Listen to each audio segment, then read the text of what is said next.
সে যাই হোক কর্ণদা, আপনি ওকে উঠে যেতে বলুন।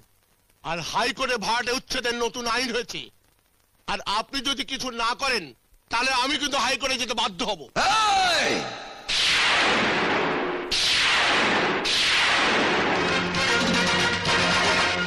কর্ণের কাছে হাইকোর্ট, সুপ্রিম কোর্ট সবই এটা হচ্ছে কর্ণের কোর্ট, নিজের আদালত।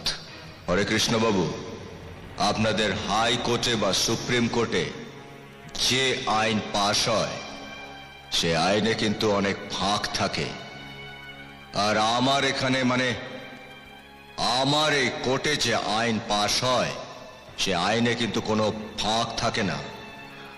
আর আমার কোর্টের আইন কিন্তু খুব ধারালো হয়। কর্ণ, মাস্টারমশাই, আপনাকে আর কিছু বলতে হবে না। আপনি হচ্ছেন মানুষ তৈরি করার কারিগর। 3 বছরের আগে আপনাকে কেউ বাড়ি থেকে তুলতে পারবে না। তার মানে মাস্টার মশাই আপনার বাড়িতে আরো 3 বছর থাকবেন। আপনার হাইকোর্ট যে রায় পাশ করুক না কেন, এটা আমার কোর্টের রায়, আর এই রায় যদি আপনি না মানেন তাহলে আর বলতে হবে না কর্ণদা, থাকবে থাকবে থাকবে। কর্ণ, কি বলছি তোমাকে ধন্যবাদ দেব?